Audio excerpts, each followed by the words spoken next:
Chittagong city কর্পোরেশনের আওতাধীন বাকলিয়া স্টেডিয়ামকে আন্তর্জাতিক মানের ক্রীড়াঙ্গনে রূপান্তরের ঘোষণা দিয়েছেন মেয়র ডাক্তার শাহাদাত হোসেন। রবিবার মাঠটির সংস্কার কাজের উদ্বোধন করেন তিনি। ফর্টিস গ্রুপের অর্থায়ন ও বাস্তবায়নে এই প্রকল্পটি বাস্তবায়িত হচ্ছে। একই দিনে তিনি হালিশহর হাউজিং এস্টেটের বিডিআর মাঠের সংস্কার কাজেরও উদ্বোধন করেন। উদ্বোধনী বক্তব্যে মেয়র বলেন, আমার ইচ্ছা নগরীর ৪১টি ওয়ার্ডে খেলার মাঠ, ওয়ার্কিং স্পেস ও শিশু পার্ক গড়ে তোলা। চষকের পক্ষ থেকে নাগরিকদের সুস্থ বিনোদন নিশ্চিত করতে আমরা ইতোমধ্যে বিভিন্ন প্রকল্প হাতে নিয়েছি। এছাড়াও অন্যান্য সরকারি সংস্থার সাথেও ভূমি আলোচনা চলছে। আমার যে চিন্তা সেটি হচ্ছে একটা গ্রুপ যাদের কাছ থেকে আমরা অনেক বেশি আশা করি, তারা আজকে একটা ছোটো মোবাইলের মধ্যে তারা ডুবে গেছে।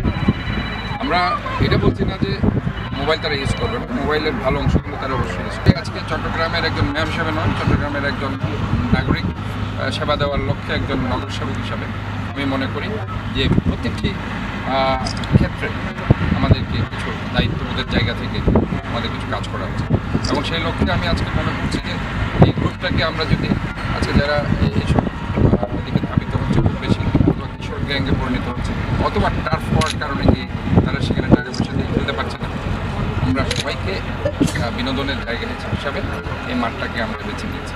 সময় অনুষ্ঠানে উপস্থিত ছিলেন ব্রিগেডিয়ার জেনারেল মোহাম্মদ খালেকুজ্জামান, আমিনুল ইসলাম আমিন, আনম ওয়াহিদ দুলাল, মোশাররফ হোসেন টিপটি সহ প্রমুখ ব্যক্তিবর্গ।